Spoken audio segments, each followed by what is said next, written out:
Hey guys, Levi here with Trident Fly Fishing, and today we're going to be tying a Zoo Cougar. This is a real sweet streamer pattern developed by none other than Kelly Galloup. Pretty simple tie. We're going to run through it, but it's a solid Sculpin imitation, and it's one of those things that'll catch real big trout, smallmouth bass, largemouth bass.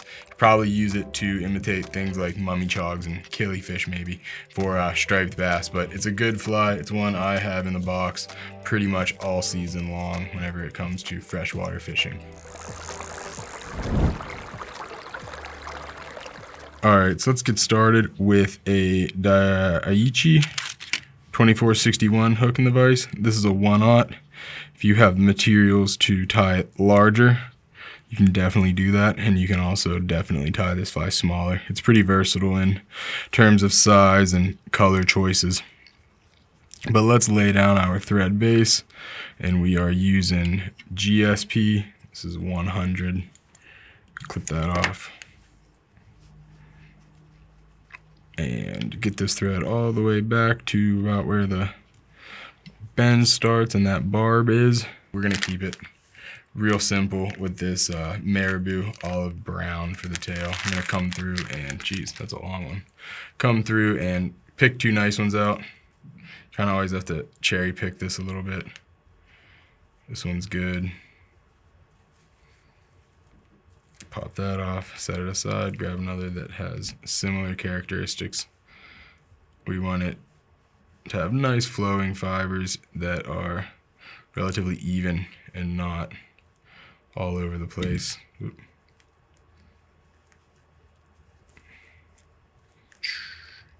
Here's another good one. All right, I'll set that aside. And we're gonna put these in one right after the other. Get rid of some of these base fibers. We wanna measure these out to be about 70% or so of that hook shank. You don't want them to be super long because then you're gonna have a hard time finding a mallard feather for the back of this fly, which that's usually the toughest thing here. All right, so actually, yeah, it's fine. We'll clip that right at about the 70% mark and run our thread all the way up. And we're gonna come in here with another one. And I want this one to be a bit longer than the one beneath it. So I just wanna create a nice sort of flowing profile and taper on this tail. And that'll contribute to the profile of the whole fly. Shorten that a bit.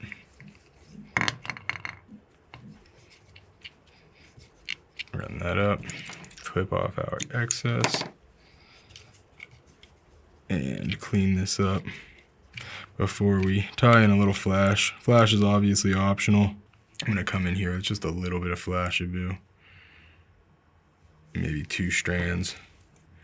Nothing crazy, but I wanna just add a little bit of life to this. Put it on one side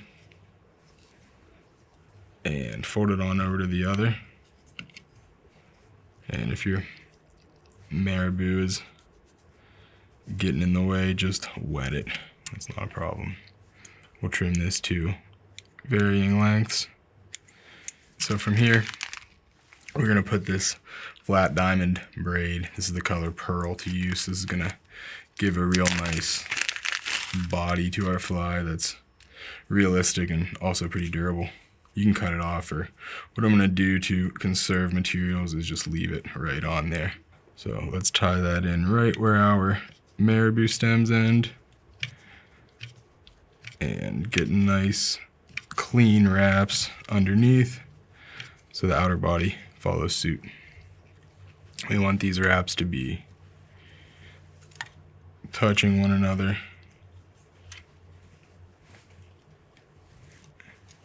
And a real nice symmetrical and flowing body. You could use the Vice's rotary function for this as well if you're more comfortable with that. All right, so let's get that tied in. And snip that out of the way. Move on into some calf tail. And now we're gonna come in with some calf tail. When you're looking for this, you wanna make sure it has some nice long fibers. So we're gonna need to extend them. It's got our underwing. It's gonna go back through to that marabou, and you also gotta be careful of any potential kinking like we have up here. That hair is gonna be mostly useless. Get a nice clump, and we'll clean this out.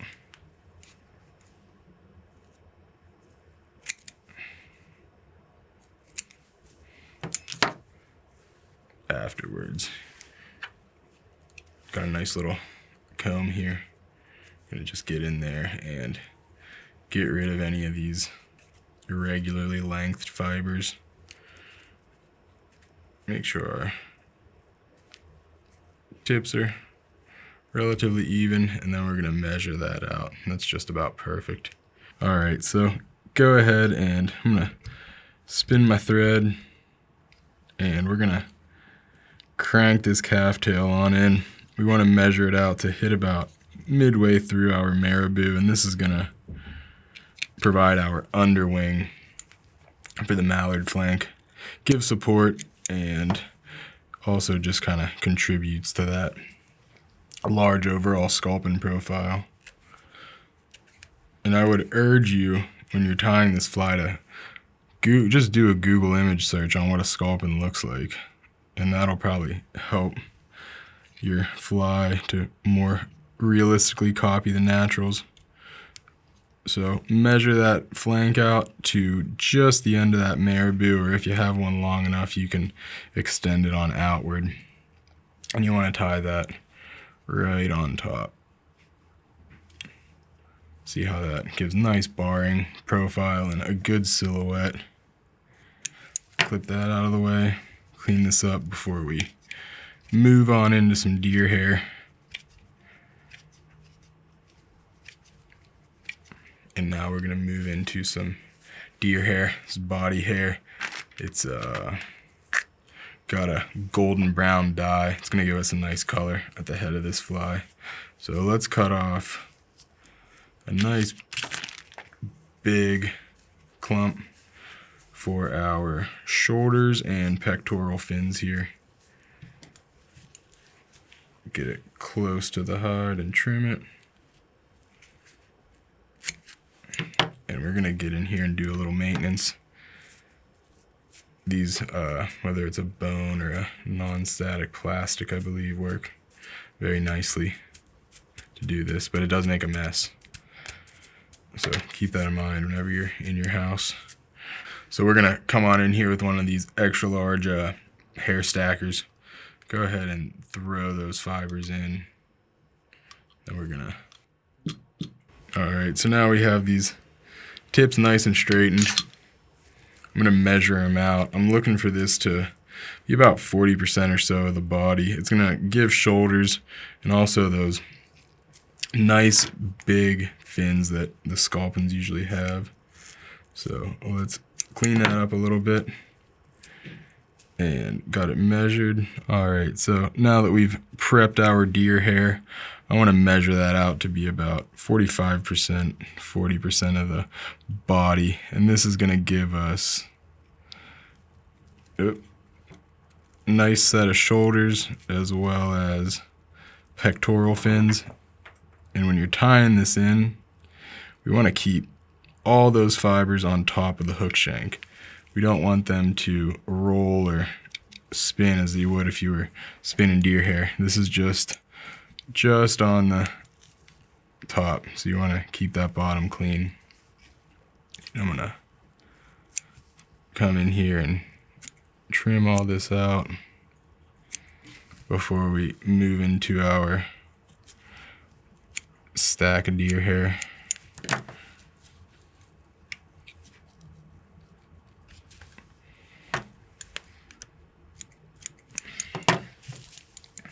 We don't need to stack this one, and in fact, I'm going to cut the tips off just so they don't sort of confuse me when I go to trim this head. but we do need to get rid of the shorts and the under or fur.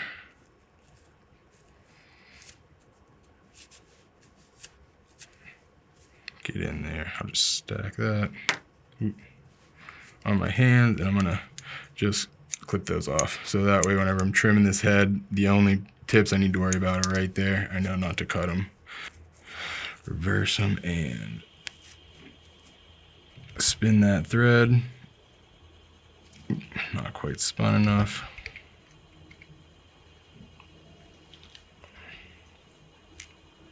And crank that down with 1 wrap, 2 wraps, and 3 wraps, and manipulated it all the way around that shank. If you guys hear a noise in the background, that is someone getting backing on their reel. It sounds like they are getting quite a bit of it. Gonna pull our thread on through, and we'll finish this up with one final stack of deer hair. We don't need as many fibers as we were using for that one since it's a little smaller stack, but come in here, get a little bunch, clean it up, clip those tips. All right, so now we're coming in with our last bunch of deer hair. We'll angle it right there at a 45 degree if it makes your life easier. Spin our thread and come on through. 1, 2, and 3. That's about all you need. Adjust it, and we'll get a 4th wrap in there. And let's move our thread on through and get it right behind the eye. Half hitch it, whip finish it. Oop, don't trap your fibers in it.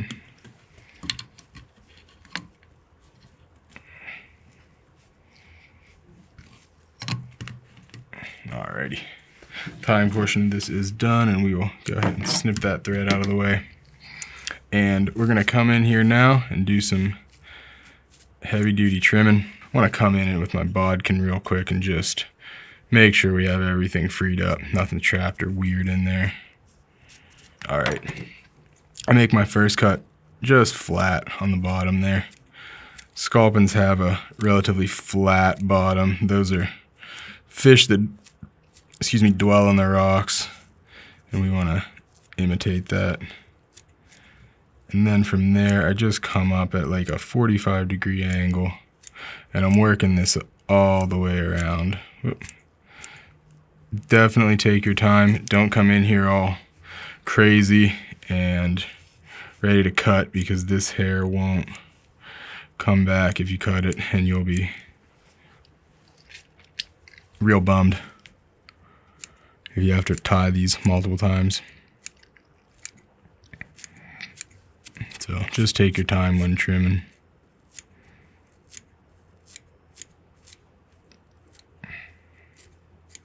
And I want this to sort of bleed on into those shoulders, and we can pull that hair back and kind of see where it is.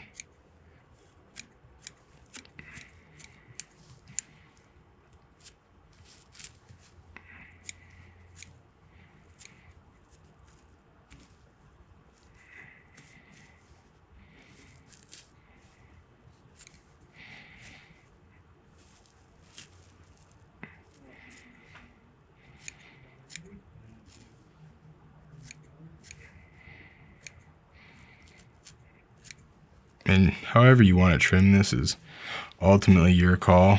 I like a nice chubby head that's flat on the bottom and rounded upward. And you want to maintain symmetry on this. That's very important to the way this is going to swim. And I'm about happy with this. Make a few more softening cuts, but that is a Zoo Cougar. I want to thank you guys for watching, and I'll see you next time.